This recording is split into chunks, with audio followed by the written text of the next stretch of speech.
Stanley സാറേ, ഞാൻ തന്നെ പറഞ്ഞു തുടങ്ങാം. യെസ്, ഏറ്റവും ഒടുവിലത്തെ ഇന്ത്യൻ രാഷ്ട്രീയം, ഒരുപക്ഷെ ലോക രാഷ്ട്രീയത്തിലെ ഏറ്റവും ശ്രദ്ധേയമായൊരു സംഭവം, ഇന്ത്യക്കാർക്കും ലോകത്തിനാകെയും അഭിമാനകരമായൊരു ദൃശ്യം, നമ്മുടെ നാട്ടിലെ സോഷ്യൽ മീഡിയ, പ്രത്യേകിച്ച് ഇവിടുത്തെ UDF രാഷ്ട്രീയത്തിന്റെ, LDF രാഷ്ട്രീയത്തിന്റെ ഒക്കെ പിന്നാമ്പുറ പിന്തുണയോടുകൂടി നമ്മുടെ സാമൂഹ്യ മാധ്യമങ്ങൾ വലിയ തോതിൽ അപഹസിച്ചുകൊണ്ടിരിക്കുന്ന ഒരു അഭിമാന ദൃശ്യം. അത് ലോക ക്രിസ്ത്യാനികളുടെ പരമാചാര്യനായ മാർപ്പാപ്പയെ ഇന്ത്യയുടെ സർവാധികാരിയായ പ്രധാനമന്ത്രി നരേന്ദ്രമോദി പോയി കാണുന്നു. തീർച്ചയായിട്ടും എല്ലാ ഇന്ത്യൻ നേതാക്കളെ പോലെയും വത്തിക്കാനിൽ ചെല്ലുമ്പോൾ മാർപ്പാപ്പയെ കാണുന്നു. മാർപ്പാപ്പ വലിയ സന്തോഷപൂർവ്വം അദ്ദേഹത്തെ സ്വീകരിക്കുന്നു. അവര് തമ്മിൽ സ്നേഹ പ്രകടനങ്ങൾ, ആശ്ലേഷങ്ങൾ ഒക്കെ പ്രകടിപ്പിക്കുന്നു. ആ ഒരൊറ്റ ദൃശ്യം വെച്ചിട്ടാണ് കഴിഞ്ഞ കുറെ ദിവസങ്ങളായി നമ്മുടെ സോഷ്യൽ മാധ്യമം സാമൂഹ്യ മാധ്യമങ്ങൾ, അല്ലെങ്കിൽ ന്യൂ മീഡിയ എന്ന് വിളിക്കുന്ന ഈ നവമാധ്യമങ്ങൾ, ഈ രണ്ട് ലോകാചാര്യന്മാര്, സത്യത്തിൽ മാർപ്പാപ്പയെ പോലെ തന്നെ ഒരർത്ഥത്തിൽ തെരഞ്ഞെടുക്കപ്പെട്ട് കഴിഞ്ഞാൽ 142 കോടി ഇന്ത്യക്കാരുടെയും നേതാവാണ് നരേന്ദ്രമോദി. തെരഞ്ഞെടുപ്പ് വരെയുള്ളൂ നമ്മുടെ കക്ഷി രാഷ്ട്രീയമൊക്കെ. അത് കഴിഞ്ഞാൽ നമ്മുടെ എല്ലാവരുടെയും പ്രധാനമന്ത്രിയാണ്. ആ പ്രധാനമന്ത്രി ലോകത്തിലെ ഏറ്റവും വലിയ മതസമൂഹത്തിന്റെ ഏറ്റവും വലിയ ആചാര്യനായ മാർപ്പാപ്പയെ കണ്ടതിന്റെ പേരിൽ ഉണ്ടാകുന്ന പുകിലുകൾ സാറും ശ്രദ്ധിച്ചിട്ടുണ്ടാവും. ഞാൻ ആദ്യം സാറിന്റെ പ്രതികരണം കേട്ട് തീർച്ചയായിട്ടും നമുക്ക് പരസ്പരം സംസാരിക്കാം. പറയൂ സർ.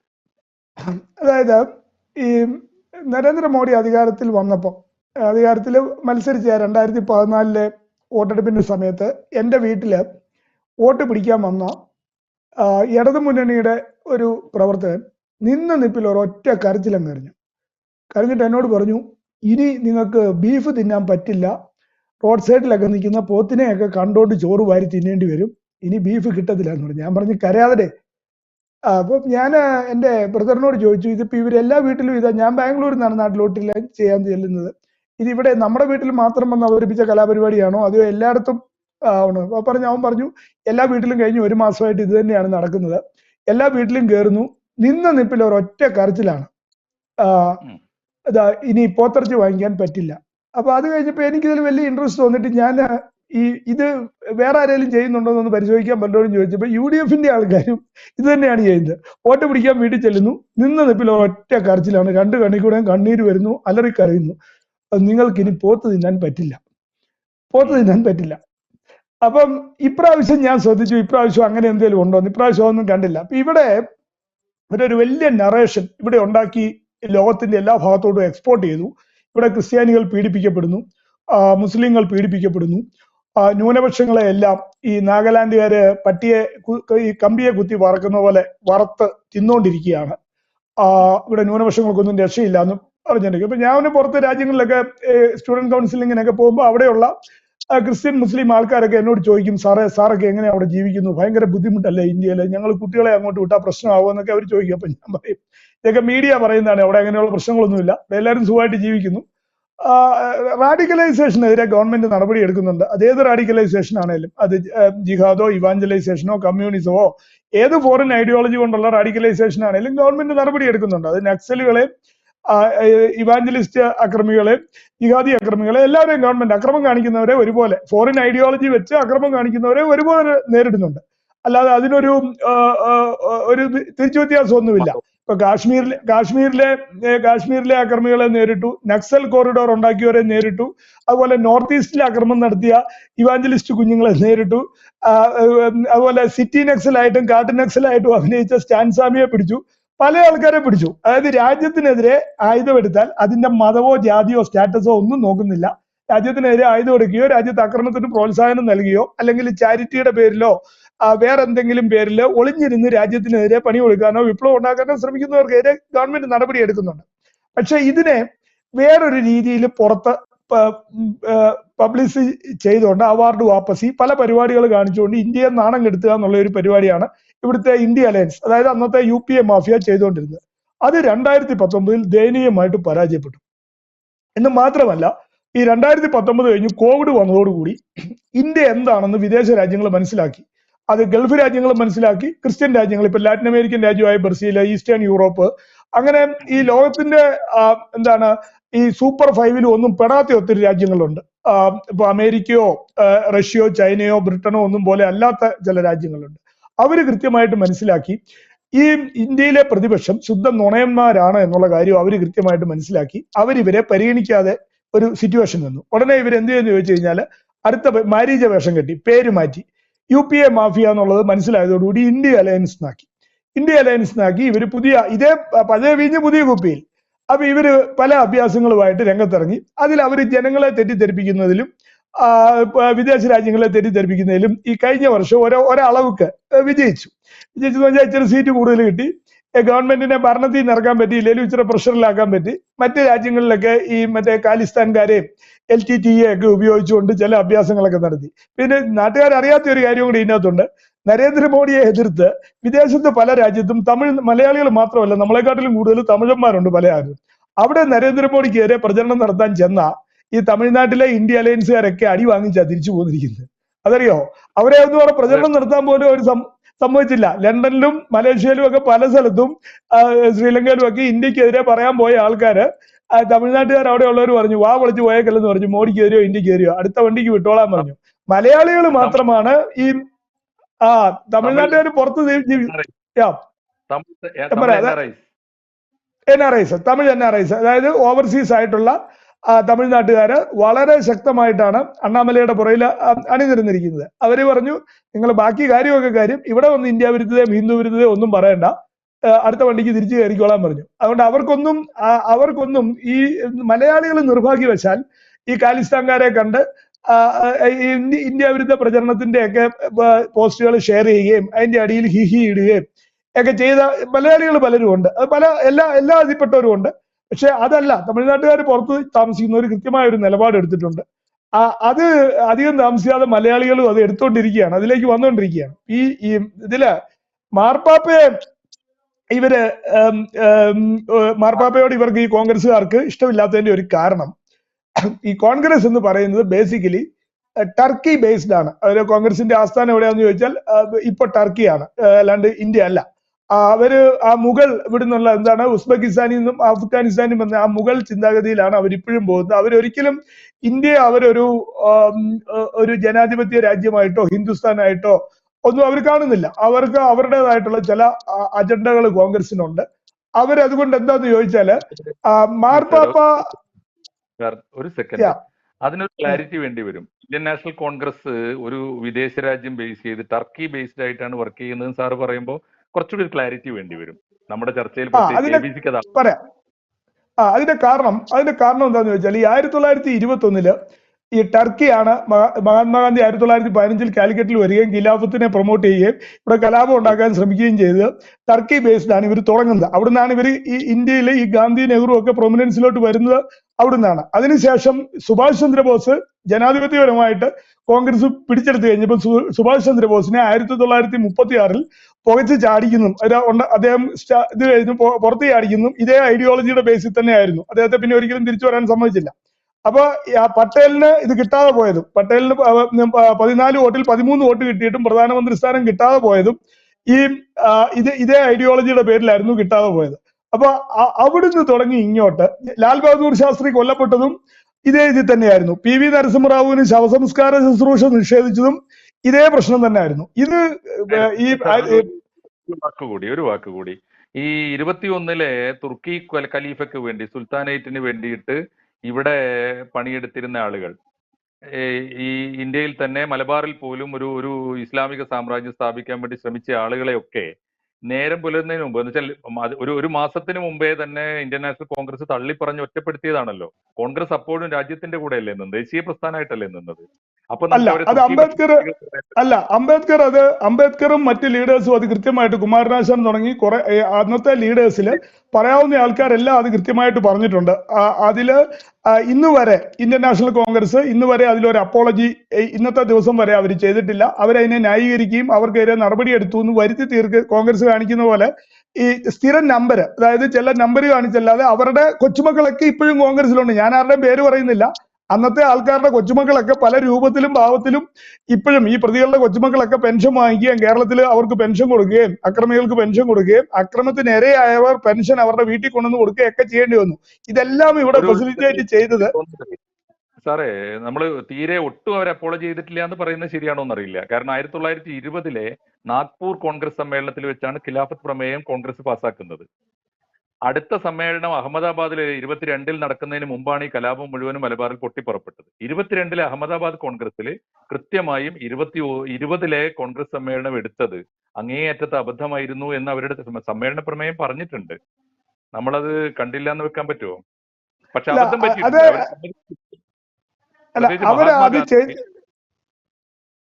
ഞാനതിന് മറുപടി വരാം. അവരൊരു ഐവാഷ്, അവർ കോൺഗ്രസ് സ്ഥിരം ചെയ്യുന്ന പരിപാടി ഒരു ഐവാഷ് നടത്തിയിട്ട് വീണ്ടും അത് കണ്ടിന്യൂ ചെയ്തു. വീണ്ടും രാജ്യത്തിന്റെ പല ഭാഗത്തും ഈ ഡയറക്റ്റ് ആക്ഷൻ ഡേ വരെയുള്ള ദിവസങ്ങളിൽ കൃത്യമായിട്ട് ചെയ്തു. രണ്ടാമത്തെ കാര്യം, അവർ ഈ വിഭജനം നടക്കുന്ന സമയത്ത് പോലും കൃത്യമായിട്ട് പീപ്പിൾ സ്വാപ്പ് നടത്തിയില്ല. പീപ്പിൾ സ്വാപ്പ് നടത്താതെ അവര് വളരെ കൃത്യമായിട്ട് അവിടെയുള്ള ആൾക്കാരെ, ഇപ്പൊ പാകിസ്ഥാനിലും ബംഗ്ലാദേശിലും ഉള്ള മറ്റുള്ള ആൾക്കാരെ എറിഞ്ഞിട്ട് കൊടുക്കുകയാണ് ചെയ്തത്, കൊലയാളികൾക്ക് എറിഞ്ഞിട്ട് കൊടുക്കുകയാണ് ചെയ്തത്. എന്നാൽ അതേ സമയത്ത് ഇവിടുന്ന് പോകാൻ തുടങ്ങിയ ആൾക്കാരെ ഗാന്ധിയും പാർട്ടിയും കൂടെ ഡൽഹിയിൽ ടാക്ടിക്കലായിട്ട് തടയുകയും ചെയ്തു. അപ്പൊ ഇത് വളരെ കൃത്യമായിട്ട് ഒരു ചതിവാണ് അവര് രാജ്യത്തോട് ചെയ്തത്. അപ്പൊ ഇപ്പം ഈ സോഷ്യൽ മീഡിയ വന്നതോടുകൂടി ഇവര് രാജ്യത്തിനോട് ചെയ്ത ചതിവുകളും കാര്യങ്ങളും പുറത്തായി. ക്രിസ്ത്യാനികള് വളരെ കൃത്യമായിട്ട് കോൺഗ്രസിന്റെ കൂടെ തന്നെ ആയിരുന്നു ഈ കഴിഞ്ഞ കാലഘട്ടങ്ങളിലെല്ലാം. പക്ഷേ ഇവിടെ ക്രിസ്ത്യാനികൾക്ക് സംഭവിച്ച ഒരു കാര്യം, ക്രിസ്ത്യാനികളുടേതായിട്ടുള്ള പ്രശ്നം വന്നു കഴിഞ്ഞപ്പോൾ കോൺഗ്രസ് ഒരു തെറ്റായ നിലപാട്, ഇപ്പൊ സ്കോളർഷിപ്പിന്റെ കാര്യത്തിലും ലവ് ജിഹാദ്, നാർക്കോട്ടിക് ജിഹാദിന്റെ കാര്യത്തിലും സമൂഹത്തെ ബാധിക്കുന്ന കാര്യത്തിലെല്ലാം കോൺഗ്രസ് ഒരു പ്രത്യേക നിഷേധാത്മക നിലപാടാണ് എടുത്തത്. അപ്പൊ എന്നിട്ടും ക്രിസ്ത്യാനികൾ കാര്യമായിട്ടൊന്നും റിയാക്ട് ചെയ്തില്ല. പക്ഷെ ഈ മാർപ്പാപ്പയുമായിട്ട് ബന്ധപ്പെട്ട പ്രശ്നം എന്ന് പറയുന്നത്, മാർപ്പാപ്പ ഒരു സന്യാസിയാണ്, നരേന്ദ്രമോദിജിയും സന്യാസിയാണ്. രണ്ടുപേരും ലോകത്ത് വലിയൊരു വിഭാഗം ആൾക്കാരുടെ, മാർപ്പാപ്പയും ഒരു രാഷ്ട്രത്തിന്റെ തലവനാണ്, രാഷ്ട്രീയ നേതാവുമാണ്, ആത്മീയ നേതാവുമാണ്. നരേന്ദ്രമോദിയും ഏകദേശം അതേ രീതിയിൽ തന്നെയാണ്. അദ്ദേഹം ഒരു ഹിന്ദു സന്യാസിയാണ്, അതുകൊണ്ട് തന്നെ ആത്മീയ ആചാര്യനാണ്. അതുപോലെ തന്നെ അദ്ദേഹം രാജ്യത്തിന്റെ പ്രധാനമന്ത്രിയാണ്. അപ്പൊ അവര് തമ്മിൽ ഒരു സംസാരമോ അല്ലെങ്കിൽ അവര് തമ്മിൽ ഒരു ഇഷ്ടമോ അല്ലെ അവർ തമ്മിൽ യോജിച്ച് പ്രവർത്തിക്കുന്നതിന്റെ അകത്ത് വേറെ ആർക്കും ഒരു ദുരിതം ഉണ്ടാകുന്നില്ല. മാത്രമല്ല, ഇപ്പോഴത്തെ മാർപ്പാപ്പ എന്ന് പറയുന്നത് ഇതിനു മുമ്പിലുള്ള മാർപ്പാപ്പമാരുമായിട്ട് കമ്പയർ ചെയ്യുമ്പോൾ വലിയ തോതിൽ ഈ ഇടത് ജിഹാദി, LGBTQ അങ്ങനെയുള്ള സഭ ഇതുവരെ അടുക്കാത്ത ആൾക്കാരുമായിട്ട് കൂടുതൽ അടുക്കുകയും അവർക്കൊക്കെ നന്മ ചെയ്യുകയും ആശ്രയം കൊടുക്കുകയും അഭയം കൊടുക്കുകയൊക്കെ ചെയ്യുന്ന ഒരു ആളാണ് അദ്ദേഹം. ബേസിക്കലി അർജന്റീന എന്നുള്ള ഒരു ഇടതുപക്ഷപാതിയായിട്ടാണ് മാർപ്പാപ്പ അറിയപ്പെടുന്നത്. അല്ലാണ്ട് മാർപ്പാപ്പ ഒരു റൈറ്റ് വിങ്ങിന്റെ ആളല്ല. ഇപ്പോഴത്തെ നേരത്തെ മാർപ്പാപ്പ റൈറ്റ് വിങ്ങിന്റെ ആളായിരുന്നു, ബെനഡിക്ട് പാപ്പ. ഇദ്ദേഹം അറിയപ്പെടുന്നത് അർജന്റീനയിലെ ഒരു, നമ്മളിവിടെ എന്താണ് നമ്മുടെ പ്രോ ലെഫ്റ്റ് എന്നോ പ്രോ ജിഹാദി എന്നോ പ്രോ ലിബറൽ എന്നോ എന്ത് വേണമെങ്കിൽ പറയാം. അതായത് ഈ ഞങ്ങളുടെ വിശ്വാസം കത്തോലിക്ക സഭയുടെ കോർ വിശ്വാസം അനുസരിച്ച് കമ്മ്യൂണിസം, ജിഹാദി, ലിബറൽ ഇത് മൂന്നും ഡെവിളാണ്. അതായത് കോർ ഫെയ്ത്ത് അതാണ്. Core faith. ഒരു കാര്യം ചോദിച്ചോട്ടെ, ഈ ദൃശ്യം ഇപ്പോ മാർപ്പാപ്പയും നരേന്ദ്രമോദിയും ഒന്നിച്ച് ഹഗ് ചെയ്യുന്ന ദൃശ്യം ട്രോൾ ചെയ്യപ്പെടുന്നത്, വലിയ തോതിൽ ആക്ഷേപിക്കപ്പെടുന്നത്, ആക്ഷേപഹാസ്യത്തിന് വിധേയമായതിന്റെ 2 കാരണങ്ങളിലേക്ക് നമുക്ക് പോകണം. സാറ് തീർച്ചയായിട്ടും അത് കമന്റ് ചെയ്യണം. ഒന്ന്, ഇന്ത്യയിലെ ക്രിസ്ത്യാനികൾ വലിയ തോതിൽ വേട്ടയാടപ്പെടുന്നു എന്ന് ഇവിടുത്തെ ഈ പറയുന്ന കോൺഗ്രസ് പക്ഷത്ത് നിന്ന് പ്രതിപക്ഷത്തോടൊപ്പം ഈ പറയുന്ന ജിഹാദികളോ എന്ത് പേരിട്ട് വിളിച്ചാലും, ജിഹാദികളായാലും ലെഫ്റ്റ് ആയാലും, അവരോടൊപ്പം ചേർന്ന് ഒരു വിഭാഗം ക്രിസ്ത്യൻ പാതിരിമാരും ആ ആരോപണം ശരിവെച്ചത് കൊണ്ടുകൂടിയല്ലേ ഇപ്പോ മാർപ്പാപ്പ മോദിയെ ആശ്ലേഷിക്കുമ്പോ അപഹസിക്കപ്പെടുന്നത്? അതെ അതാണ് ഏറ്റവും വലിയ രസം. അതിന്റെ ഒരു കാരണം, ഈ 2004, 2014 UPA 2 വന്നു കഴിഞ്ഞപ്പോൾ, UPA 2 വന്നതോടുകൂടി ഇവിടുത്തെ വിദേശ മതങ്ങൾ, അത് ഇവാഞ്ചലിസ്റ്റ് ഉണ്ട്, ജിഹാദി ഉണ്ട്, കമ്മ്യൂണിസ്റ്റ് ഉണ്ട്, ഇവർ 3 പേരും വിചാരിച്ചത് ഇതോടെ ഹിന്ദു തീർന്നു, ഇനി ഹിന്ദുവില്ല, അമ്പലമില്ല, ഹിന്ദുത്വമില്ല, BJP ഇല്ല, RSS ഇല്ല, അത് കംപ്ലീറ്റ് തീർന്നു, ഇനി വേറെ പരിപാടിയൊന്നുമില്ല. അപ്പൊ എന്താ ചെയ്തതെന്ന് ചോദിച്ചാല്, ഈ തൊഴിലില്ലാത്ത കേരളത്തിലെ യുവാക്കളെ എല്ലാം റിക്രൂട്ട് ചെയ്ത് മതമാറ്റത്തിന് വേണ്ടി ഈ പെന്റക്കോസ്റ്റ് ഇവാഞ്ചലിസ്റ്റ് എന്നും പറഞ്ഞ് അങ്ങോട്ട് വിട്ടു, വടക്കോട്ട് വിട്ടു, നോർത്ത് ഇന്ത്യയിലോട്ടും ഈസ്റ്റ് ഇന്ത്യ അങ്ങോട്ട് വിട്ടു. അതുപോലെ തന്നെ മറ്റുള്ള ആൾക്കാർ, കമ്മ്യൂണിസ്റ്റുകാർ നക്സൽ എന്നുള്ള പേരിൽ നക്സലിസത്തിലോട്ട് പോയി. ഈ 3 പേരുടെ ഉദ്ദേശം കൺവേർഷനാണ്. ജിഹാദി, ഇവാഞ്ചലിസ്റ്റ്, കമ്മ്യൂണിസ്റ്റ്, ഈ 3 പേരും 2004, 2014 അവരുടെ ഗോൾഡൻ ടൈം ആയിരുന്നു. മാക്സിമം ഹിന്ദുക്കളെ കൺവേർട്ട് ചെയ്യുക, അമ്പലങ്ങളൊക്കെ സൂത്രത്തിൽ ഒതുക്കുക, അങ്ങനെ സാംസ്കാരികമായ മാറ്റം കൊണ്ടുവരാന്നില്ല. പക്ഷെ ഇതിനെ എല്ലാം അതിജീവിച്ചുകൊണ്ട് അല്ല സാർ, ഇപ്പോ മിഷനറികളും ഇസ്ലാമിസ്റ്റുകളും അത് ചെയ്യുന്നു എന്ന് പറഞ്ഞാൽ മനസ്സിലാക്കാം. കമ്മ്യൂണിസ്റ്റുകൾക്ക് കൂടി കൺവെർഷൻ എന്ന അജണ്ട ഉണ്ട് എന്ന് പറയുമ്പോൾ സാർ അത് വല്ലാതെ കാടറച്ച് പറയുന്ന അല്ല, അതാണ് അല്ലല്ല കമ്മ്യൂണിസം നിങ്ങളൊന്ന് നോക്കുക. കമ്മ്യൂണിസത്തിൽ ഇപ്പൊ ഈ ഒരാള് മുസ്ലിമോ ക്രിസ്ത്യാനിയോ ഒരു ഹിന്ദു ആകുന്നതിലും വലിയ ഇന്ത്യ വിരുദ്ധനും ഹിന്ദു വിരുദ്ധനുമാണ് ഒരു കമ്മ്യൂണിസ്റ്റ്. ആ കൺവേർഷനാണ് ഇതിനെക്കാട്ടിലും ഒക്കെ വലിയ ദുരിതം. കാരണം അതായത് ഇപ്പൊ ഒരു ഹിന്ദു, ഒരു 3 ഹിന്ദുക്കളിൽ ഒരുത്തൻ ക്രിസ്ത്യാനി ആവുന്നു, ഒരുത്തൻ മുസ്ലിം ആവുന്നു, ഒരുത്തൻ ഇതാവുന്നു, എന്താണ് കമ്മ്യൂണിസ്റ്റ് ആവുന്നു. ആരാണ് ഏറ്റവും വലിയ ഇന്ത്യ വിരുദ്ധനും ഹിന്ദു വിരുദ്ധനും എന്ന് ചോദിച്ചാൽ ഒരു തർക്കവും ഇല്ല എന്ന് പറയാൻ കമ്മ്യൂണിസ്റ്റ് ആയിരിക്കും. അതിനകത്ത് ഒരു തർക്കവും ഇല്ല. കാരണം എന്താണെന്ന് വെച്ച് കഴിഞ്ഞാൽ ബാക്കി രണ്ടുപേരും അവന്റെ കാര്യവും കുടുംബവും ഒക്കെ നോക്കിയതിന് ശേഷം എന്തെങ്കിലുമൊക്കെ ഉണ്ടായാലുണ്ടെന്നുള്ളതേ ഉള്ളൂ. പക്ഷേ ഈ കമ്മ്യൂണിസ്റ്റുകാരെന്ന് പറഞ്ഞാൽ അവൻ 24 മണിക്കൂറും ശത്രു ഉറങ്ങുന്നില്ല എന്നാണ്. അവൻ ചൈനയുടെ കൂടെ ഉറങ്ങാണ്ടിരിക്കുകയാണ്. അവൻ വളരെ കൃത്യമായിട്ട് ഇവരെക്കാട്ടിലും കൂടുതലായിട്ട് രാജ്യവിരുദ്ധ അജണ്ടകൾ, ഇന്ത്യ വിരുദ്ധതയും ഹിന്ദു വിരുദ്ധതയും നമ്മുടെ രാജ്യത്തിനെ ഒറ്റിക്കൊടുക്കാൻ വേണ്ടിയുള്ള എല്ലാ പരിപാടിയും കൃത്യമായി, അത് 62-ലെ വാറിൽ കൃത്യമായിട്ട് കണ്ടതല്ലേ നമ്മൾ. 62-ലെ വാറിൽ കൃത്യമായിട്ട് കണ്ടതല്ലേ കമ്മ്യൂണിസ്റ്റ് പാർട്ടി എവിടെയായിരുന്നു എന്നുള്ളത്. അതുപോലെ ഞാൻ ചോദിക്കട്ടെ, സ്റ്റാൻലി സാർ കമ്മ്യൂണിസ്റ്റുകാരെ കുറിച്ച് പറയുന്ന ഈ ചർച്ച ശരിയാണെന്ന് 62-ന് ശേഷമുള്ള 64-ൽ അവർ പിളർപ്പ് വരെയുള്ള കാലത്ത് കമ്മ്യൂണിസ്റ്റ് പാർട്ടിക്ക് അകത്ത് ഈ ചർച്ച വന്നിട്ടുണ്ട്. അതിലൊരു പ്രധാനപ്പെട്ട കാര്യം സാർ ഇപ്പൊ പറഞ്ഞതാണ്, ഒരു ആന്റി നാഷണൽ അല്ലാതെ ഇന്ത്യൻ സംസ്കാരത്തിനും ഇന്ത്യൻ ചരിത്രത്തിനും ഇന്ത്യൻ ദർശനത്തിനും ഉതകുന്ന മട്ടിൽ ഒരു ഇന്ത്യൻ കമ്മ്യൂണിസ്റ്റ് പാർട്ടിയാണ് ഇന്ത്യയിൽ ഉണ്ടാക്കേണ്ടത്. അതല്ലാതെ ഈ റഷ്യൻ ചൈനീസ് മാതൃകയിലുള്ള കമ്മ്യൂണിസ്റ്റ് പാർട്ടി അല്ല എന്നൊരു വാദം പാർട്ടിക്കകത്ത് തന്നെ ഉയർന്നു വന്നിരുന്നു. അതാണ് 64-ൽ അവരെ പിളർപ്പിന് പോലും കാരണമാക്കിയത്. ഇപ്പൊ അത് സാറ് പറയുന്നത് അതിലൊരു പക്ഷേ ഈ ഇന്ത്യൻ പക്ഷം പരാജയപ്പെടുകയും അപ്പൊ ഇത് നാഷണലിസ്റ്റ് കമ്മ്യൂണിസ്റ്റ് പാർട്ടി എന്നതിന് പകരം ഒരു എന്താ പറയാ ഒരു ഗ്ലോബൽ കമ്മ്യൂണിസ്റ്റ് ആശയത്തിൽ അധിഷ്ഠിതമായ ഒരു പാർട്ടി വന്നതായിരിക്കൂലേ ഇങ്ങനെ സംഭവിച്ചതിന്റെ ദുരന്തത്തിന് കാരണം? അല്ലല്ല കമ്മ്യൂണിസ്റ്റ് പാർട്ടി അന്നും ഇന്നും ഇന്ത്യയിലെ എല്ലാ കമ്മ്യൂണിസ്റ്റുകളും അത് ഏത് രൂപത്തിലാണെങ്കിലും, അത് CPM-ഓ CPI-യോ നക്സലോ DMK-യോ ആം ആദ്മിയോ അല്ല വേറെ പല രൂപത്തിലുള്ള കമ്മ്യൂണിസ്റ്റ് പാർട്ടി ഇന്ത്യയിലുണ്ട്. അല്ലാണ്ട് ഒരു കമ്മ്യൂണിസ്റ്റ് പാർട്ടി എന്ന് പറയുന്നത് CPM മാത്രമല്ല. കേരളത്തിലുള്ളവരോട് കമ്മ്യൂണിസ്റ്റ് പറഞ്ഞാൽ CPM മാത്രമല്ല, ഏറ്റവും ചെറിയ സാധനം ഈ RMB RSP തുടങ്ങി അമീബയെക്കാട്ടിലും വൈറസിനെക്കാട്ടിലും ഒക്കെ ചെറിയ സാധനമുണ്ട് കമ്മ്യൂണിസം. അവര് പോലും കൃത്യമായി ഇന്ത്യ വിരുദ്ധതയും ഹിന്ദു വിരുദ്ധതയും ഉള്ളവരാണ്. അല്ലാണ്ട് ഈ CPM മാത്രമല്ല, ഇവരെ DMK മാത്രമല്ല, ഇവരെ ആം ആദ്മി മാത്രമല്ല, ഈ പറഞ്ഞ ഈ കമ്മ്യൂണിസ്റ്റ് ഐഡിയോളജിയിൽ വരുന്ന എല്ലാ കക്ഷികളും വ്യക്തികളും ഗ്രൂപ്പുകളും എല്ലാവരും വളരെ കൃത്യമായിട്ട് ചെമ്പട വരും, നമ്മുടെ ആശാനെ പ്രധാനമന്ത്രി ആക്കും എന്നൊക്കെ വിശ്വസിച്ചിരിക്കുന്നവന്മാര് തന്നെയാണ് ഇപ്പോഴും. സോവിയറ്റ് മാതൃകയിൽ ഒരു വിപ്ലവം ഉണ്ടാകുമെന്നോ ചൈനീസ് മോഡൽ വിപ്ലവം ഉണ്ടാകുമെന്നോ പ്രതീക്ഷിക്കുകയും ആ 2 വഴിയിലൂടെ സഞ്ചരിക്കാമെന്ന് തീരുമാനിക്കുകയൊക്കെ ചെയ്യുന്നതിന്റെ ഒരു അപകടമാവില്ലേ? അല്ലാതെ ഇന്ത്യയെ തള്ളി പറയുന്നത് ഇന്ത്യ വിരുദ്ധരായി തീരുന്നതിന്റെ ഒരു ആശയം ഉള്ളത് കൊണ്ടൊക്കെയാണോ അത്? അതെ കൃത്യമായ ഹിന്ദു വിരുദ്ധതയും ഇന്ത്യ വിരുദ്ധതയും ഉണ്ട്. കാരണം അവര് പല സ്ഥലത്തും കമ്മ്യൂണിസം വിതച്ചിട്ടും വളർന്നു. ഇവിടെ വളരാത്തതിന്റെ പ്രധാന കാരണം അവർ ഐഡന്റിഫൈ ചെയ്തിരിക്കുന്നത് ഹിന്ദുത്വമാണ്. അല്ലെങ്കിൽ ഇവിടുത്തെ ഹിന്ദുക്കളാണ് ഇതിനെ അവരുദ്ദേശിച്ച രീതിയിൽ ഹിന്ദുക്കളെ കൺവേർട്ട് ചെയ്യാനോ അതിലേക്ക് പോകാനോ പറ്റിയില്ല. കേരളത്തിലെ പ്രബുദ്ധർ മാത്രമേ ആ കെണി വീണുള്ളൂ. ബാക്കിയുള്ള ഇപ്പോ DMK കമ്മ്യൂണിസ്റ്റ് പാർട്ടി ആണെന്ന് പറയുന്നില്ല, പക്ഷെ കമ്മ്യൂണിസ്റ്റ് പാർട്ടി ആണെന്ന് നമുക്കറിയാം. ആം ആദ്മി കമ്മ്യൂണിസ്റ്റ് പാർട്ടി ആണെന്ന് പറയുന്നില്ല, പക്ഷെ അത് കമ്മ്യൂണിസ്റ്റ് പാർട്ടി ആണെന്ന് നമുക്കറിയാം. അതുപോലെ പല പാർട്ടികളും പേര് മാറ്റി പ്രവർത്തിക്കേണ്ടി വരുന്നു. ലോകത്ത് വേറെ എവിടെയെങ്കിലും കമ്മ്യൂണിസ്റ്റ് പാർട്ടി പേര് മാറ്റി പ്രവർത്തിക്കുന്നുണ്ടോ? പേര് മാറ്റി പ്രവർത്തിക്കുന്നത് കമ്മ്യൂണിസം പേര് മാറ്റി പ്രവർത്തിക്കേണ്ടി വരുന്ന ഒരു സാഹചര്യം, കമ്മ്യൂണിസം ആണെന്ന് പറയാൻ പറ്റാതെ പ്രവർത്തിക്കേണ്ടി വരുന്ന ഒരു സാഹചര്യം ഇന്ത്യയിൽ മാത്രമേ ഉള്ളൂ. അതുകൊണ്ടാണ് കേജ്രിവാൾ ആം ആദ്മി എന്ന് പേരിട്ടത്. കമ്മ്യൂണിസ്റ്റ് പാർട്ടി ഡൽഹി എന്ന് വേണേൽ പേരിടാം, ഇട്ടില്ല. പഞ്ചാബിലും അങ്ങനെ ഇട്ടില്ല. ഒരു കാലത്ത് ഈ കേരളത്തിനെക്കാട്ടിലും കമ്മ്യൂണിസം ഉണ്ടായിരുന്ന സ്ഥലമാണ് പഞ്ചാബ്. അപ്പൊ അവിടെ എന്താണ് ആം ആദ്മി എന്ന് പറഞ്ഞാണ് വരുന്നത്. തമിഴ്നാട്ടിലും എന്താണ് ഈ കമ്മ്യൂണിസ്റ്റ് ആചാര്യന്മാരുടെ പടം DMK-യുടെ പേരിലുണ്ടെങ്കിലും അവര് ദ്രാവിഡൻ എന്ന് പറയുന്ന ഒരു വ്യാജവേഷം കെട്ടിയാണ് കമ്മ്യൂണിസ്റ്റ് പാർട്ടി അവിടെ കൊണ്ടു നടക്കുന്നത്. കമ്മ്യൂണിസ്റ്റ് പാർട്ടി ഓഫ് തമിഴ്നാട് എന്നല്ല.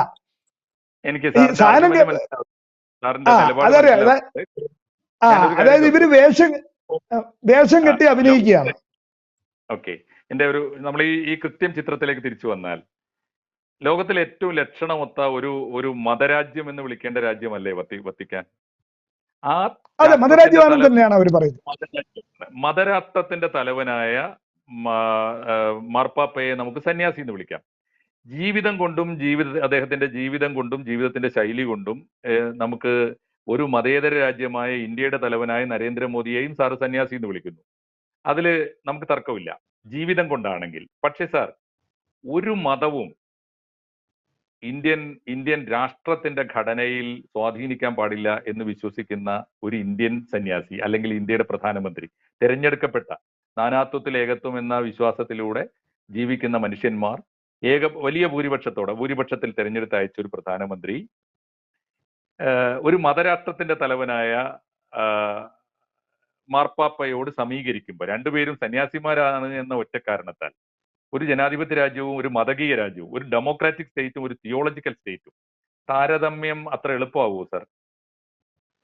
അല്ല, നരേന്ദ്രമോദിയെ ഇപ്പോൾ സൗദി അറേബ്യയുടെ തലവനാണെങ്കിലും ബുദ്ധരാജ്യമായ ശ്രീലങ്കയുടെ തലവനാണെങ്കിലും വേറൊരു മതത്തിൽ പെടുന്ന ആളോടാണ് നരേന്ദ്രമോദി ഒരേ രീതിയിൽ തന്നെയാണ് പെരുമാറുന്നത്. പിന്നെ മാർപ്പാപ്പായ്ക്കുള്ള ഒരു വ്യത്യാസം എന്ന് പറയുന്നത് അദ്ദേഹത്തിന്റെ രാജ്യം ചെറുതാണെങ്കിലും പ്രസൻസ് എല്ലാ രാജ്യങ്ങളിലും ഉണ്ട്.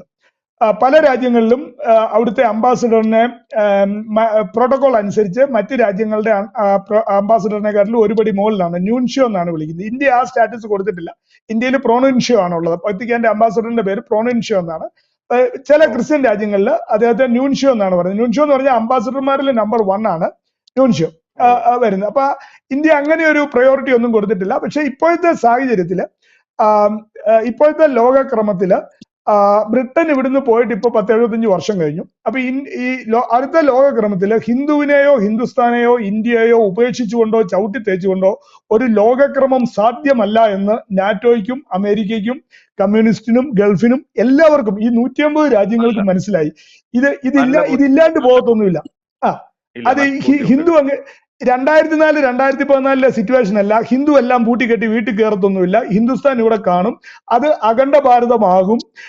അതിന്റെ വളർച്ച മുന്നോട്ടാണെന്നും അതിശക്തമായി 1000 വർഷത്തെ അടിമത്തത്തിന് ശേഷം മുഗളന്മാരുണ്ടായിരുന്നു, ബ്രിട്ടീഷുകാരുണ്ടായിരുന്നു, കോൺഗ്രസിന്റെ അടിമത്തം ഉണ്ടായിരുന്നു. ഈ 3 അടിമത്തങ്ങൾ കഴിഞ്ഞാണ് 2014 ഇന്ത്യക്ക് സ്വാതന്ത്ര്യം കിട്ടുന്നത്. പലരും പറയും 1947 ബ്രിട്ടീഷുകാരൻ മുഗളനെ ഏൽപ്പിച്ചിട്ട് പോയി, അത്രയേ ഉള്ളൂ. ബ്രിട്ടീഷുകാരൻ പോയി എന്നുള്ളത് സത്യമാണ്. മുഗളന് ഭരണം കൈമാറി, അല്ലാതെ ഇന്ത്യക്കാർക്കല്ല ഭരണം കൈമാറിയത്. മുഗളൻ അത് ചേട്ടാനിയന്മാർ 3 ആയിട്ട് വീതിച്ചെടുത്തു. ഒരമ്മയുടെ മക്കൾ പാകിസ്ഥാൻ കൊണ്ടുപോയി, ഒരുത്തൻ കാശ്മീർ കൊണ്ടുപോയി, ഒരുത്തൻ ഇന്ത്യ കൊണ്ടുപോയി. അവൻ വേഷം മാറി ഇവിടെ നിന്ന് ഇന്ത്യ കൊണ്ടുപോയി. പിന്നെ അഫ്ഗാൻ എന്തായി, നമ്മുടെ ബംഗ്ലാദേശ് പിരിഞ്ഞു. അതിന്റെ ഇടയ്ക്ക് സൂത്രത്തില് നമുക്ക് കിട്ടേണ്ടിയിരുന്ന സ്ഥലങ്ങൾ മാലിദ്വീപിനെ സ്വതന്ത്രമാക്കി ടർക്കിക്ക് കൊടുത്തു. ലക്ഷദ്വീപിനെ പാകിസ്ഥാന് കൊടുത്തെങ്കിലും തിരുവിതാംകൂർ രാജാവ് തിരിച്ചു പിടിച്ചു. ബംഗ്ലാദേശിന്റെ അടുത്ത് കിടന്ന ദ്വീപുകളൊക്കെ വിറ്റ് കാശാക്കി. അങ്ങനെ കള്ളത്തരങ്ങളെല്ലാം ഇതിന്റെ അകത്ത് കൃത്യമായിട്ട് കോൺഗ്രസ് 75 വർഷം ചെയ്തിട്ടുണ്ട്. എല്ലാ കള്ളത്തരങ്ങളും നമ്മുടെ ഇപ്പൊ തന്നെ പറയാം. ശ്രീലങ്കയിൽ സ്ഫോടനം നടന്നു. എന്തുകൊണ്ടാണ്? ഇപ്പം ലക്ഷദ്വീപിലെ മയക്കുമരുന്നും ആയുധക്കടത്തും സകല അഭ്യാസവും നിർത്തി. സൈനിക താവളം എല്ലാം അവിടെ വന്നു കഴിഞ്ഞു. നേവൽ ബേസും എല്ലാം വന്നു കഴിഞ്ഞു. അതുപോലെ കേരളം സ്വതന്ത്ര കേരളമാകും, ആസാദ് കേരളമാകും എന്നും പറഞ്ഞ് ഭയങ്കര അഭ്യാസം നിർത്തി. ആസാദുകാരെല്ലാം ഇപ്പം തീഹാർ ജയിലിലാണ്. ആസാദ് കേരളം ഒന്നും നടക്കത്തില്ല. NSDയുടെ ക്യാമ്പ് വന്നു കഴിഞ്ഞു. തമിഴ്നാടിന്റെ കർണാടകത്തിന്റെ അതിർത്തിയിൽ കൃത്യമായിട്ടുള്ള സൈനിക സന്നാഹം ഉണ്ട്. നേവിയുടെ പ്രസൻസും എയർഫോഴ്സിന്റെ പ്രസൻസും സൗത്ത് ഇന്ത്യയിൽ വർദ്ധിപ്പിച്ചു. അപ്പൊ ഗവൺമെന്റ് കൃത്യമായിട്ട് ഇന്ത്യയെ പിളർക്കാനുള്ള എല്ലാ പദ്ധതികളെയും കേന്ദ്ര ഗവൺമെന്റ് തടയിടുന്നുണ്ട്.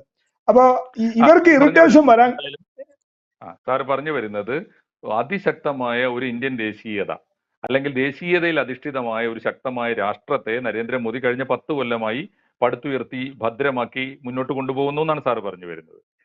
നമ്മുടെ ഈ ട്രോളുകൾക്ക് സാർ എന്തെങ്കിലും പറഞ്ഞു വന്നെങ്കിൽ മുഴുവനായിക്കോളൂ. ഞാൻ പറയാം. അതായത് ദേശീയത എന്ന് പറയുന്നത് BJP ദേശീയ പാർട്ടിയാണ്. ദേശീയതയാണ് നമ്മളെല്ലാം നാഷണലിസം. ഇന്ത്യയില് ഹൈപ്പർ നാഷണലിസം ഉപയോഗിച്ചാണ് കോൺഗ്രസ് 1947 തുടങ്ങി ഈ 1991 വരെ ഹൈപ്പർ നാഷണലിസം ഉപയോഗിച്ചിരുന്നത് കോൺഗ്രസ് ആണ്, BJP അല്ല.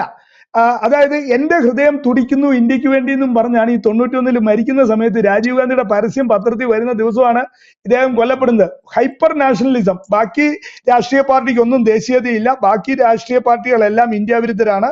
ബാക്കി രാഷ്ട്രീയ പാർട്ടികളെല്ലാം പാകിസ്ഥാന്റെയും ചൈനയുടെ ആൾക്കാരാണെന്നും പറഞ്ഞ് ലേബൽ അടിച്ചാണ് ഈ 91 വരെ ഇവര് കോൺഗ്രസ്സുകാർ നടന്നുകൊണ്ടിരുന്നത്. ഞാന് ഒരു പ്രസംഗം നിങ്ങളെ കേൾപ്പിക്കാം.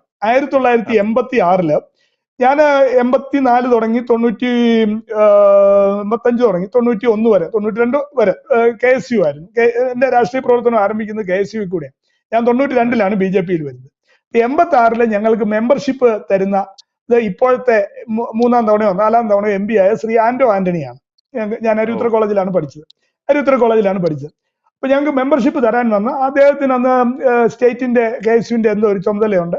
അപ്പോൾ അദ്ദേഹം വന്നു, അദ്ദേഹത്തിന് മാലയൊക്കെ ഇട്ടു. അപ്പോൾ അദ്ദേഹം പറഞ്ഞു, രാജ്യം വളരെ അപകടകരമായ സ്ഥിതിയിലേക്ക് പോവുകയാണ്. നമ്മുടെ അമ്മയായ ഇന്ദിരാജി വധിക്കപ്പെട്ടിരിക്കുന്നു. ഇന്ദിരാജിയുടെ പൊന്നുപുത്രനായ രാജീവ് ഗാന്ധിയാണ് ഇപ്പോൾ പ്രധാനമന്ത്രി. അദ്ദേഹത്തെ ഇല്ലാണ്ടാക്കാൻ ചൈനയും പാകിസ്ഥാനും ശ്രമിക്കുന്നു. ഇന്ത്യക്കകത്തുള്ള അനേകം ഭീകരവാദികൾ, അനേകം ഭീകര സംഘടനകൾ രാജ്യത്തിനെതിരെ പ്രവർത്തിക്കുന്നു. അതുകൊണ്ട് രാജീവ് ഗാന്ധിയുടെ കരങ്ങൾക്ക് ശക്തി പകരുവാൻ എല്ലാവരും KSUവിൽ ചേരണം, ബാക്കി പിള്ളേരെ ചേർക്കണം. രാജീവ് ഗാന്ധിയുടെയും കോൺഗ്രസിന്റെയും കരങ്ങൾക്ക് ശക്തി പകരണം. ഇത് കേട്ട ഞങ്ങളെല്ലാം ഞെട്ടി, പേടിച്ചു. കോൺഗ്രസിൽ മെമ്പർഷിപ്പ് എടുത്തു, അതിൽ പ്രവർത്തിച്ചു. ഞാൻ ഒറ്റ ചോദ്യം കോൺഗ്രസ്സുകാരോട് ചോദിക്കുന്നു, ഇതുപോലെ ഒരു പ്രസംഗം ഏതെങ്കിലും ഒരു BJPക്കാരൻ നടത്തിയിട്ടുണ്ടോ? ഇല്ല. ഹൈപ്പർ നാഷണലിസത്തെ ഉപയോഗിച്ച് BJP അല്ല. മലയാളം മാധ്യമന്മാര് ഞങ്ങൾ അതിനെ ഈ ഹൈപ്പർ നാഷണലിസം അതിദേശീയത എന്ന് വിളിക്കണോ, തീവ്രദേശീയത എന്ന് വിളിക്കണോ, അതല്ല ഉഗ്രദേശീയത എന്ന് വിളിക്കണോ, എന്ത് വിളിച്ചാലും ഞാൻ മലയാള അധ്യാപകന്റെ മകനാണ്. ഞാൻ മലയാള അധ്യാപകന്റെ മകനാണ്. അതുകൊണ്ട് ഏത് വിളിച്ചാലും ഇതിന്റെ കണ്ടന്റ് ഒന്ന് തന്നെ. അത് ഉപയോഗിക്കുന്നവരുടെ ഇതുപോലെ ഇരിക്കും എന്നുള്ളതേ ഉള്ളൂ. ഇന്നിപ്പോ BJPക്ക് മേലെ ആരോപിക്കപ്പെടുന്ന തീവ്രദേശീയത ഏറ്റവും ആദ്യം ഇന്ത്യയിൽ വിറ്റഴിച്ചതും അതിന്റെ മേൽ ശക്തിപ്പെട്ടതും കോൺഗ്രസ് ആണെന്നല്ലേ സാറിന്റെ ആരോപണം? ആണ്. അതുകൊണ്ടാണ് അതിലേക്ക് സൂത്രത്തിൽ ഒരു തിരിച്ചുവരവാണ് ഈ ഇന്ത്യ അലയൻസ് എന്ന് പറയുന്ന UPA മാഫിയ എന്നുള്ളത് മാറ്റിയിട്ട് ഇന്ത്യ അലയൻസ് വന്നത് ഈ 91 പോസ്റ്ററിങ്ങിലേക്ക് പോകാനുള്ള ഒരു കുഞ്ഞു ശ്രമമാണ് കോൺഗ്രസ് സൂത്രത്തിൽ നടത്തിയത്. ഞങ്ങളും ദേശീയവാദികളാണ്, ഞങ്ങൾക്കും ദേശീയവാദം ഇച്ചിരി ഉണ്ട് എന്ന് കാണിക്കാനുള്ള ഒരു ആ ദേശീയവാദം തുടങ്ങിയപ്പോഴേ അവരുടെ സീറ്റ് കൂടുകയും ചെയ്തു. മനസ്സിലായോ? വ്യാജ ദേശീയതയാണ് കോൺഗ്രസ് പറഞ്ഞതെങ്കിലും ഖാലിസ്ഥാനെയും LTTയും നാഗനും എല്ലാവരും കംപ്ലീറ്റ് കൂട്ടിയേച്ചാണ് ഈ ദേശീയത. അതായത് കോൺഗ്രസിന്റെ കൂടെയുള്ള NDA ഘടകകക്ഷികളിലെ 50 പേരിൽ 30 പേരും സ്വതന്ത്ര സ്റ്റേറ്റുകൾ വേണമെന്ന് ആവശ്യപ്പെടുന്നവരാണെന്ന് വിചാരിക്കണം. അവര് കാണിച്ച് പക്ക വിവരണവാദികള്. അതായത് സ്വതന്ത്ര രാജ്യവും ഓട്ടോണോമിയും ചോദിക്കുന്ന ആൾക്കാർ മാത്രമേ ഇന്ത്യ അലയൻസിലുള്ളൂ. എന്നിട്ട് ജോഡോ യാത്ര എന്നും പറഞ്ഞ് ഒരു കള്ള യാത്രയും കൂടെ നടത്തി. അതെ, നമുക്ക് ഈ വിഷയത്തിലെ ഒരു പ്രധാനപ്പെട്ട ചാപ്റ്റർ കൂടി സംസാരിച്ചുകൊണ്ട് അവസാനിപ്പിക്കണം സർ. അത് ഈ സീന്, ഈ ചിത്രം, മാർപ്പാപ്പയും മോദിജിയും തമ്മിലുള്ള കൂടിക്കാഴ്ചയുടെ ചിത്രം ഏറ്റവും കൂടുതൽ ട്രോൾ ചെയ്യപ്പെട്ടത് ഒരൊറ്റ അടിക്കുറിപ്പോട് കൂടിയിട്ടാണ്. ഇതാ, മാർപ്പാപ്പ ജീവിതത്തിൽ ആദ്യമായി മാർപ്പാപ്പ ദൈവത്തെ കണ്ടിരിക്കുന്നു എന്നാണ് ആ ട്രോള്. സാർ ഓർക്കുന്നുണ്ടാവും. അതിനിടയാക്കിയ ഒരു കാരണം, മോദിജി ഒരു മതേതര രാജ്യത്തിന്റെ എന്ന് വെച്ചാൽ ഇന്ത്യയിലെ 142 കോടി മനുഷ്യർക്ക് മതമുള്ളപ്പോഴും ഇന്ത്യ എന്ന രാഷ്ട്രത്തിന് മതം പാടില്ല എന്ന് കൃത്യമായി തീരുമാനിക്കപ്പെട്ട ഒരു രാഷ്ട്രത്തിന്റെ തലവൻ ഈ തെരഞ്ഞെടുപ്പ് കാലത്ത് ആദ്യമായി ഞാൻ ദൈവത്തിന്റെ പ്രതിപുരുഷനാണെന്നോ ദൈവത്തിന്റെ അവതാരമാണെന്നോ മട്ടിലുള്ള സ്റ്റേറ്റ്മെന്റ്സ് ഇറക്കി. അതായിരിക്കില്ലേ ഈ ട്രോളുകളുടെ അടിസ്ഥാന കാരണം? അല്ല, അത് തന്നെ ഈ 15 ലക്ഷം കൊടുക്കാവുന്ന വ്യാജം പറഞ്ഞല്ല. മോഡിജിയുടെ ആ പ്രസ്താവന ഹിന്ദിയിലാണ്. അദ്ദേഹം അതായത് മോഡിജി ആദ്യം ജയിച്ചപ്പം നമ്മുടെ കേരളത്തിലെ ഒരു ക്രിസ്തീയ മാഗസിൻ മോഡിജിയെ പറ്റി 2014 ജൂലൈയിൽ എഴുതിയത് ഇങ്ങനെയാണ്: Modiji is send by god to save nation and people. Modiji സന്യാസിയാണ്, ദൈവത്താൽ അയക്കപ്പെട്ടവനാണ്, രാജ്യത്തെയും ജനങ്ങളെയും രക്ഷിക്കാൻ വന്നവനാണ്. ഇത് കേരളത്തിലെ ഒരു പ്രേക്ഷിതൻ ഇട്ട പോസ്റ്റാണ്, ഇട്ട പോസ്റ്റാണ്. അല്ലാണ്ട് അത് ഞങ്ങൾ ബി ജെ പിക്കാരും ഇട്ട സാധനം അല്ലത്. കേരളത്തിലെ കത്തോലിക്ക സഭയുടെ ഒരു പ്രസിദ്ധീകരണത്തിൽ വന്ന ഒരു സംഭവമാണിത്. Modiji send by god to save nation and people. അത് മോഡിജി സന്യാസിയാകും. ആദ്യമായിട്ട് അങ്ങനെ ഒരു റീഡിംഗ് നടത്തിയത് സഭയാണോ? സഭയുടെ പത്രമാണോ? സഭയാണ്. സഭയുടെ പത്രമാണ് അത് ചെയ്തത്. ഇതിന് ഒരു കാരണമുണ്ട്. ആ കാരണമാണ് ഏറ്റവും രസം.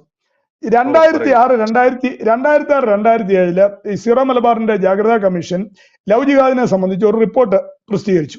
ആ റിപ്പോർട്ട് എന്ത് ചെയ്യുമെന്ന് ചോദിച്ചു കഴിഞ്ഞാൽ UPAയും LDFും UDFും UPAയും കൂടെ ആ റിപ്പോർട്ട് ഇത് ഉണ്ടാക്കിയ മെത്രാന്മാരെ കൊണ്ട് തന്നെ തെറ്റാണെന്ന് പറയിപ്പിച്ചു. By force.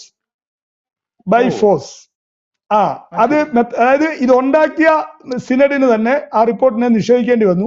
പക്ഷേ മെത്രാന്മാരായാലും വലിയ ബുദ്ധിമാരാ. 2019 മോഡി രണ്ടാമത് ജയിച്ചു കഴിഞ്ഞപ്പോൾ ആ റിപ്പോർട്ട് അവർ പ്രസിദ്ധീകരിക്കുകയും ചെയ്തു. അപ്പൊ ധൈര്യം വന്നു. മോഡി രണ്ടാമത് ജയിച്ചു കഴിഞ്ഞപ്പോൾ സഭയ്ക്ക് ധൈര്യം വന്നു, സഭ അത് പ്രസിദ്ധീകരിക്കുകയും ചെയ്തു. അപ്പൊ ഒരേ ഇതിന്റെ സംഭവം കാര്യം അത് ശരി. ആ ഒരേ സംഭവം ഒരേ ആ കൂട്ടർ രണ്ട് തരത്തിൽ വ്യാഖ്യാനിച്ചു. അപ്പൊ ഇതിന്റെ ഒരു കാര്യം എന്താന്ന് ചോദിച്ചു കഴിഞ്ഞാല്, ഇവിടെ ക്രിസ്ത്യാനി ഭയത്തിൽ ജീവിച്ചത് ഞങ്ങളും മെത്രാന്മാരും ഭയത്തിൽ ജീവിച്ചത് UPA ഭരണകാലത്താണ്, NDA ഭരണകാലത്തല്ല, അല്ലെങ്കിൽ മോഡിജിയുടെ ഭരണകാലത്തോ വാജ്പേയിയുടെ ഭരണകാലത്തോ അല്ല. ഞങ്ങൾ ഭയത്തിൽ ജീവിക്കേണ്ടി വന്നത് ഇവിടെ കോൺഗ്രസിന്റെ ഭരണകാലത്താണ്. ഞങ്ങളുടെ ഒരു റിപ്പോർട്ട് ഞങ്ങൾക്ക് തന്നെ പ്രസിദ്ധീകരിക്കാൻ മേലാത്ത ഒരു സംവിധാനം വന്നത്. അപ്പൊ അതാണ്. ചെറിയൊരു ഐറണി പറഞ്ഞോട്ടെ സാർ.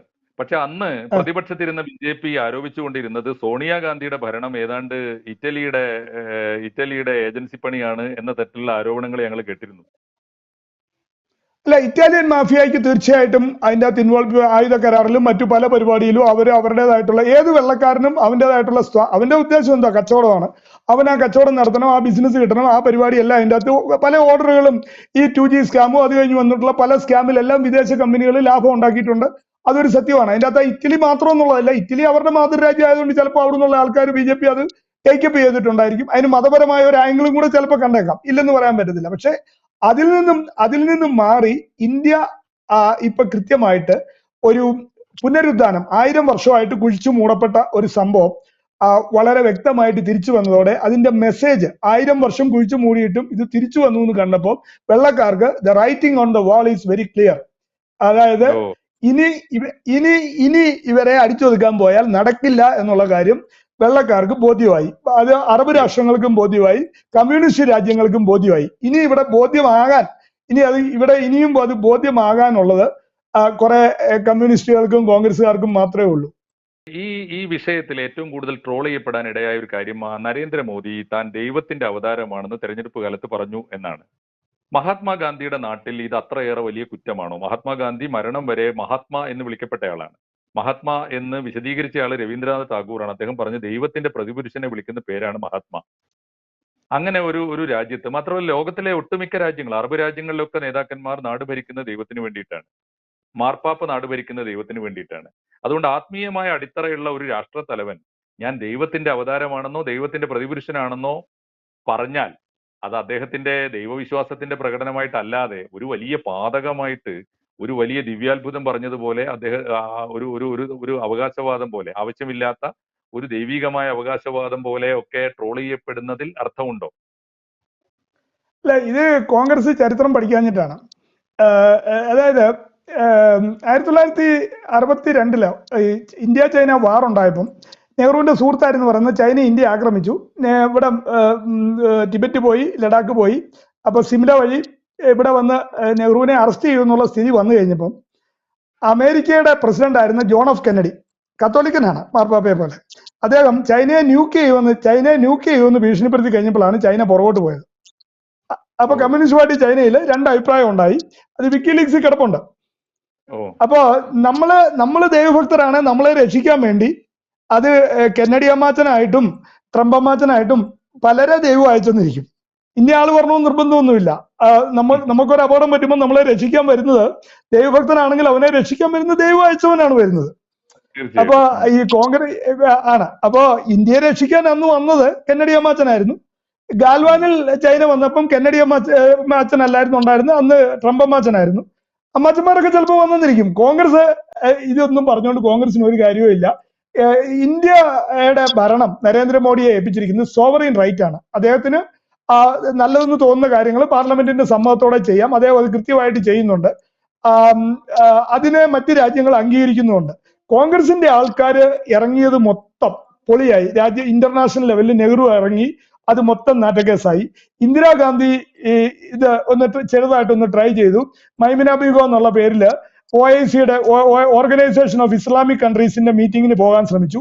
അവർ പറഞ്ഞു തട്ടവിടാത്തവരും ഒന്നും മീറ്റിങ്ങിന് പോകണ്ട, ലോഡ്ജിൽ ഇരുന്നാൽ മതി എന്ന് പറഞ്ഞു. ഇന്ദിരാഗാന്ധിക്ക് മീറ്റിങ്ങിന് പങ്കെടുക്കാൻ അവർ അനുവദിച്ചില്ല. പേരൊക്കെ മൈമുന ബീഗം എന്നായിരുന്നു. പേര് മൈമുന ബീഗം. മൈമുന ബീഗം എന്നുള്ള പേരിൽ അവിടെ പോയി OICയുടെ മീറ്റിങ്ങിൽ ഇന്ത്യയുടെ പ്രധാനമന്ത്രിയായിട്ട് പങ്കെടുക്കാൻ ഇന്ദിരാഗാന്ധി ശ്രമിച്ചു. അവർ സമ്മതിച്ചില്ല. കൂട്ട് അവിടെ ചെന്നിട്ട് മീറ്റിംഗിൽ പങ്കെടുക്കാതെ തിരിച്ചു പോരേണ്ടി വന്നു ഇന്ദിരാഗാന്ധിക്ക്. അവര് സമ്മതിച്ചില്ല, ആ പരിപാടി സമ്മതിച്ചില്ല. അവര് അറബ് നാട്ടുകാരെ സമ്മതിച്ചില്ല. അവര് പെണ്ണുങ്ങളെ എടുക്കത്തില്ലെന്ന് പറഞ്ഞു അതിന്റെ അകത്ത്. അത്രേ ഉള്ളു കാര്യം. ഇപ്പൊ ഈയിടെ കണ്ടില്ലേ, ഒരു സ്റ്റേജിൽ കയറി സമ്മാനം മേടിക്കണ്ടെന്നും പറഞ്ഞ് ഒരു പെണ്ണിനെ ഇറക്കി വിടുന്നത് കേരളത്തില്. സ്റ്റേജിൽ സമ്മാനം മേടിക്കാൻ കയറി അതുപോലെ ആയിപ്പോയി ഇന്ദിരാഗാന്ധി. ഇന്ദിരാഗാന്ധിയുടെ പേര് മാറ്റി വന്നു എന്ന് പറഞ്ഞാൽ അത് ഒരു പുതിയ വിവരമാണല്ലോ സർ. പേര് മാറ്റിയല്ലേ അവിടെ രജിസ്റ്റർ ചെയ്യാൻ പറ്റത്തുള്ളൂ. ഇപ്പൊ സ്റ്റാൻലി സെബാസ്റ്റ്യൻ എന്ന് പറഞ്ഞു എന്റെ പേര് പറഞ്ഞ് എനിക്കൊരു മീറ്റിങ്ങിന് പോകാൻ പറ്റുമോ? ഇപ്പൊ ഇസ്ലാം ഓർഗനൈസേഷൻ ഓഫ് ഇസ്ലാമിക് കൺട്രീസിൽ പോകണമെന്നുണ്ടെങ്കിൽ ആ പോകുന്ന ആളെ ഏറ്റവും കുറഞ്ഞ ഇസ്ലാം ആയിരിക്കണ്ടേ, ആ പേരേലും വേണ്ടേ? അപ്പൊ പോയി നടന്നില്ല, ഗസ്റ്റ് ആയിട്ടും കയറ്റിയില്ല.